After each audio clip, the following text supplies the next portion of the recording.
Hello guys, welcome back to our YouTube channel Avani Stories World. Defend part 57. అంటే సంజీవ్ గారు మిస్టేక్తో ఒకటయ్యారా? అందుకే నన్ను దూరం పెడుతున్నారా అనుకోగానే తగ్గిన నొప్పి మళ్ళీ మొదలైంది ఆమెలో. ఇంతలో సంజు బంగారం అనుకుంటూ అతని ఛాంబర్కి వెళ్ళింది మిస్టీ. రాత్రి సరిగ్గా నిద్ర లేదు. శాండీ చేసిన పెంట ఇప్పుడు ఈ టెన్షన్ వెరసి అతనిలో ఉన్న రాక్షసుని నిద్ర లేపడంతో గెట్ అవుట్ యూ బ్లడీ అన్నాడు కోపంగా. అక్కడ మిస్టీనే కాదు, ఫోన్లో వినిపించిన సంజీవ్ అరుపుకి సైతం స్వప్నం లిక్కిపాడటంతో బయటకు పోవే అన్నాడు మరోసారి. కమాన్ సంజు డియర్, ఆ రోజు మన ఇద్దరి మధ్య ఏం జరిగిందో మర్చిపోయావా అంది వయ్యారంగా. లుక్ మిస్టీ, స్వప్న ఆల్రెడీ టెన్షన్లో ఉంది. నువ్వు సైలెంట్గా ఫారెన్ వెళ్ళిపో అన్నాడు. ఓహో డియర్, నాకు మాత్రం బాగా గుర్తుంది. ఆ నైట్ ఎంత సుఖాన్ని పంచావు అని మత్తుగా చెప్పింది. షటప్ మిస్టీ, నేను అసలే చాలా చిరాకులో ఉన్నాను. ఫస్ట్ యూ గెట్అవుట్ అన్నాడు డోర్ ఓపెన్ చేస్తూ. నీ భార్యకి తెలిస్తే గుండెపోటు వచ్చి చచ్చిపోతుందా అంది వెటకారంగా. ఓపిక అయిపోయిన సంజీవ్ రెండు చేతులు జోడిస్తూ, ఇప్పుడు నేను అమ్మాయి హ్యాండ్ టచ్ చేసినా తీసుకునే సిచ్యువేషన్లో లేదు నా శాండీ. నువ్వు కిస్ చేశాను, బైట్ చేశాను అని చెప్తే తానేమవుతుందో కూడా నీకు తెలియదు. నీ పగ నా మీదే కదా, నన్ను ఏమైనా చేయి, తనని ఇన్వాల్వ్ చేయకు అన్నాడు ఆవేదనగా. ఆల్రెడీ చేసేసా సంజీవ్, యు ఆర్ ఫినిష్డ్ అని మనసులో అనుకుంటూ అక్కడి నుండి సైలెంట్గా వెళ్ళిపోయింది మిస్టీ. లైన్లో ఉన్న స్వప్నకి మైండ్ బ్లాక్ అవ్వడంతో నిస్సత్తుగా బెడ్పై జారిపోయింది. ప్రేమించానన్నారు అంటే మోసం చేశారా? కానీ ఎందుకు? వీక్ అయితే మరొక అమ్మాయితో ఉండాలా? నా దగ్గర ఎందుకు నటించారు? అసలు ఎందుకు పెళ్లి చేసుకున్నారు? మిస్టీతో ఉండటం నిజమే అన్నమాట అనుకోగానే ఆమెలో నొప్పి మరింత ఎక్కువైంది. ఫోన్ తీసుకున్న స్వప్న కన్నీళ్ళు తుడుచుకుంటూ, వరు, నా బాధ ఎవరికి చెప్పాలో అర్థం కావట్లేదే. మీ అన్నయ్య నన్ను ఇంత మోసం చేస్తాడని అనుకోలేదు. సంజీవ్ గారే నా జీవితం అనుకున్నాను, కానీ పూర్తిగా మోసపోయాను. నాకు ఇంకా బ్రతకాలని లేదు. ఇదంతా అన్నయ్యకి చెప్పే ధైర్యం లేదు. మీరు జాగ్రత్తగా ఉండండి అంటూ మెసేజ్ సెండ్ చేసి అప్పటి వరకు ఓపెన్ పట్టిన నొప్పిని తట్టుకోలేక బెడ్పై స్పృహ తప్పి పడిపోయింది. గిఫ్ట్ ఇవ్వలేదని కోపం 2 రోజులు చూపించిన సైలెంట్గా ఉన్నాడు విరాట్. బట్ ఆ రోజు రాత్రి తన షర్ట్లో వచ్చిన ఆమెను చూస్తూ డిన్నర్ కూడా స్కిప్ చేసేసి డోర్ లాక్స్ చేశాడు విరాట్. ఏంటే నీ బాధ? చీట్ చేసావు కదా? ఆమెను వెనక్కి తోసిన విరాట్ వరేణ్య పాదాలని ఒడిలో పెట్టుకుంటూ టాయ్ రింగ్స్ని ఆమె కాలి వేళ్ళకి పెట్టాడు. కొత్తగా చేరిన మెట్టెలు అందంగా మెరుస్తుంటే, వావ్ విరాట్, ఎంత బాగున్నాయో తెలుసా అంది. 2 days బ్యాక్ ఇవ్వాలని చూసా, మేడం గారు మాట్లాడితేనే కదా అన్నాడు కాలి పిక్కని నలుపుతూ. ఒరేయ్! మరుక్షణం వరేణి నోటి నుండి మాట బయటకు రాకుండా పెదవులు కలిపేశాడు. బలవంతంగా అతని నుండి విడిపడి, డిన్నర్ చేద్దాం విరాట్ అంది. నో పొట్టి అంటూ మరోసారి పెదవులు కలిపేసి 2 రోజుల విరహాన్ని దూరం చేసి ఆమెని మరింత దగ్గరగా అదుముకున్నాడు. తెల్లవారుజామున 5 అయినట్టు గంట కొట్టడంతో విరాట్ ఆకలేస్తుంది, నిద్రొస్తుంది. ఏంట్రా ఇది, టైం అప్పుడే 5 అయిపోయింది అని పీలగారిచింది వరేణ్య. నిద్రొస్తుందా పొట్టి? ఎంత ప్రేమగా అడుగుతున్నావు, నన్ను చూస్తే అర్థం కావట్లేదా అంది కోపంగా జుట్టు పీకేస్తూ. మిస్ అయ్యా పొట్టి, 5 days లవ్ హైడ్ అయ్యి ఓవర్లోడెడ్ అయింది అని అల్లరిగా చెప్పాడు విరాట్. ఇక చాలు, జస్ట్ 10 minutes అంటూ కాసేపటికి వరేణ్య గుండెలపై వాలిపోయాడు విరాట్. టైం చూసుకున్న వరేణ్యకి ఆకలిగా అనిపిస్తుంటే, లోపల పడే నన్ను బాత్ చేసి వస్తా అంది నీరసంగా. పడుకోవే, మార్నింగ్ క్లాస్కి లీవ్ పెట్టే అన్నాడు సిగరెట్ వెలిగిస్తూ. విరాట్ చెంపకొక్కటి పీకి, ఆకలని ఎన్నిసార్లు మొత్తుకున్నాను, యూ డర్టీ కాట్రాజ్ అని అరిచి చేతులు చాపడంతో వాష్రూమ్లో ల్యాండ్ చేశాడు. కాసేపటికి డ్రెస్అప్ అయ్యేసరికి నోటిఫికేషన్ సౌండ్ రావడంతో ఫోన్ తీసిన వరేణ్యకి స్వప్న నుండి వచ్చిన మెసేజ్ చూసి గుండె ఆగిపోయినంత పనవడంతో విరాట్ అంది అరుస్తూ. జిమ్కి వెళ్తున్నవాడు కాస్త వరేణ్య అరుపుకి వెనక్కి రావడంతో వణుకుతున్న చేతులతో ఫోన్ చూపిస్తూ శాండీ అంది వణుకుతూ. క్షణాల్లోనే అతని ఫేస్ ఎర్రగా మారడంతో సంజీవ్కి కాల్ చేశాడు వెంటనే. ఇంటికి స్టార్ట్ అవుతున్న సంజీవ్ లిఫ్ట్ చేయడంతో శాండీ ఇన్ డేంజర్ అన్నాడు సీరియస్గా. తను నిద్రలో ఉందిరా.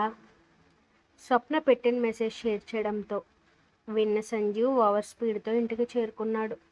అప్పటికే ఆమె హార్ట్ వీక్ అవడంతో ఫాస్ట్గా ఇంజెక్షన్ చేసి మామ్ డాడ్ అంటూ కిందకొచ్చాడు. కొడుకు కొడుకు అరుపుకి ఇద్దరూ బయటకు రావడంతో కొడుకు చేతుల్లో నిర్జీవంగా ఉన్న స్వప్నం చూసి ఏమైందిరా సంజు అన్నారు Rajendra. Don't know dad, car తీయండి అనగానే రాజేంద్ర పరుగున వెళ్ళి రెడీగా పెట్టడంతో వెంటనే హాస్పిటల్కి స్టార్ట్ అయ్యాడు. ఎమర్జెన్సీ వార్డులో స్వప్నం జాయిన్ చేసి ట్రీట్మెంట్ స్టార్ట్ చేయడంతో చేతులలో ఫేస్ దాచుకుని చైర్లో కూలబడ్డాడు సంజీవ్. విరాట్, మనం స్టార్ట్ అవుదాం పద. ఇద్దరికి టికెట్స్ బుక్ చేసే పనిలో విరాట్ ఉంటే వాణిగారికి విషయం చెప్పకుండా జస్ట్ చూడటానికి వెళ్తున్నాం అని మేనేజ్ చేయడంతో వెంటనే ఎయిర్పోర్ట్కి స్టార్ట్ అయ్యారు. వరేణ్య కళ్ళు నిద్రకి వాలిపోతుంటే శాండ్విచ్ అండ్ జ్యూస్నిచ్చి పక్కన కూర్చున్నాడు విరాట్. వద్దురా పొట్టి, నువ్వు కూడా తిను, లేకపోతే నేను తినను అంటూ మౌనంగా విరాట్కి తినిపిస్తూ తను తిని బాధని కష్టంగా కంట్రోల్ చేసుకుంది వరేణ్య. విరాట్ వారు హాస్పిటల్లోకి ఎంటర్ అవడం, స్వప్న కళ్ళు తెరవడం ఒకేసారి జరగడంతో సంజు అని పిలిచాడు. విరాట్, నేనేం మిస్టేక్ చేశానురా. అప్పటి వరకు ఆపిన దుఃఖం ఇక ఆగక అతన్ని హత్తుకుంటూ ఏడ్చేశాడు సంజీవ్. కామ్ డౌన్, నేను మాట్లాడతానంటూ పర్మిషన్ ఇవ్వడంతో లోపలికి వెళ్ళాడు. శాండీ ఆమె పక్కన కూర్చుని తల నిమురుతూ పిలిచాడు. కళ్ళు తెరిచిన ఆమెకి కంటి కొనల నుండి నీళ్లు జారిపోతుంటే సంజు గారు నన్ను లవ్ పేరుతో చీట్ చేశారు అన్నయ్య అంది. కామ్ డౌన్, నన్ను మన ఇంటికి తీసుకెళ్ళిపోవా? ప్రాబ్లం ఎవరితో ఉందో వాళ్ళతో కూర్చుని డిస్కస్ చేయాలి. దూరంగా వెళ్ళిపోవడం కరెక్ట్ కాదు, సొల్యూషన్ కూడా కాదురా అన్నాడు. నాకు ఆయనని చూడాలని కూడా లేదు. అసలు ఏం జరిగింది? అతనికి మిస్టీకి రిలేషన్ ఉంది. ఎవరు చెప్పారు? మిస్టీ సంజీవ్ గారు మాట్లాడుకుంటే విన్నాను. కావాలంటే నా ఫోన్లో రికార్డింగ్ ఉంది. పొరబడుతున్నావు శాండీ. సంజుని చిన్నప్పటి నుండి చూస్తున్నావు. వాడేంటో నీకు తెలియదా? ప్లీజ్ అన్నయ్య, నన్ను మన ఇంటికి తీసుకెళ్ళిపో. ఓకే, ఫస్ట్ రిలాక్స్ అవ్వు, నిన్ను ఇక్కడ ఉంచను అని కన్నీళ్ళు తొడవడంతో మెడిసిన్ ఇవ్వడానికి వచ్చిన సంజీవ్ మొత్తం వినడంతో అతనిలో విరక్తితో నిండిన నవ్వు వచ్చింది. సైలెంట్గా వచ్చి ఆమెకి మరొక ఇంజెక్షన్ ఇవ్వడంతో అతన్ని చూడటం ఇష్టం లేక ఫేస్ తిప్పుకుంది స్వప్న. శాండీ, ఒక్కసారి నేను చెప్పేది వింటావా? అన్నయ్య, అతన్ని బయటకు వెళ్ళిపోమని చెప్పు. నేనేం మిస్టేక్ చేయలేదురా. చెప్పిన అబద్ధాలు చాలు. దొంగ ప్రేమ చూపించమని నేనేమైనా అడిగానా? దయచేసి నా ముందు నుండి వెళ్ళిపోండి అంది నీరసంతో అరుస్తూ. విరాట్, తన కండిషన్ ఏంటి సంజు? ఇంటికి వెళ్ళాక మాట్లాడుకుందాం అన్నాడు గంభీరంగా. అన్నయ్య వద్దు. శాండీ పాప, ఏం జరిగిందో తెలియకుండా అన్నయ్యని నిందించడం తప్పు. నాకు రెస్పెక్ట్ ఇచ్చేలా ఉంటే ప్రశాంతంగా రెస్ట్ తీసుకో అని చెప్పింది వరేణ్య. కామిని అరెస్ట్ అయిందని తెలియడంతో తాపీగా పోలీస్ స్టేషన్కి వెళ్ళాడు సమీర్. ఏంట్రా ఇంత లేటుగా వచ్చావు? హెల్ప్ చేయాలని తెలీదా అంది అరిచేస్తూ. హోల్డ్ ఆన్ కామీ, నేను నిన్ను సేవ్ చేయడానికి రాలేదు, కేవలం చూసిపోవడానికి మాత్రమే వచ్చా అన్నాడు. Are you serious Sameer? Yes babe. నేనెందుకు నిన్ను సేవ్ చేయాలి? అలా చేస్తే నేను కూడా నీ పక్కన కూర్చోవాలి. నా వరు డార్లింగ్ పాపం కదా అన్నాడు.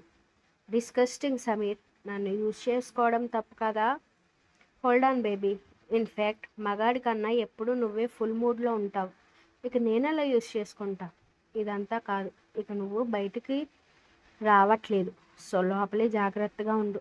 అండ్ వరేణ్య గురించి ఏమైనా తెలిస్తే చెప్పు అన్నాడు. ఒకసారి కేశవ్తో మాట్లాడు కామి, మళ్ళీ ఇలాంటి సిచ్యువేషన్ రాకపోవచ్చని మనసులో అనుకుంటూ సమీర్ని ఫోన్ అడిగింది. ఈ హెల్ప్ చేస్తాలే, అసలే 500 ఇచ్చొచ్చా అంటూ ఫోన్ కలిపాడు. ఎందుకు కాల్ చేసావురా? బాస్, నేను కామిని. నన్ను వదిలేసి మీరు అమెరికా వెళ్ళిపోవడం ఏంటి? ప్లీజ్ నన్ను బయటకు తీసుకురండి అంది ఏడుస్తూ. ఏమన్నావే నన్ను? బజారుదానా, కుంటోడినా? నీ వల్లే నేను ఈ స్థాయికి వచ్చానా అని రౌద్రంగా అడిగాడు. నీకెలా తెలుసు? అవి నా మాటలు కాదు అంది తడబడుతూ. నాకు తెలుసు నీ నాటకాలు. విరాట్ వాయిస్ రికార్డు పంపించకపోతే నీ నిజస్వరూపం బయటపడేది కాదు. ఎలా వస్తావో నేను చూస్తాను అన్నాడు. మీరు పొరపడుతున్నారు బాస్. నేనేంటో మీకు తెలీదా? పోనీ ఈ ఒక్కసారికి నన్ను బయటకు తీసుకురండి. మరోసారి మీకు కనిపించినంత దూరంగా వెళ్ళిపోతాను అంది. బాయ్ కామిని, ఇక నీతో అవసరం నాకు లేదు అని నిర్దాక్షిణ్యంగా కట్ చేశాడు కేశవ్. ఏం చేయాలో తెలియక పట్టరాని ఆవేశంతో చేతిలో ఫోన్ని విసిరి కొట్టింది మిస్ కామిని.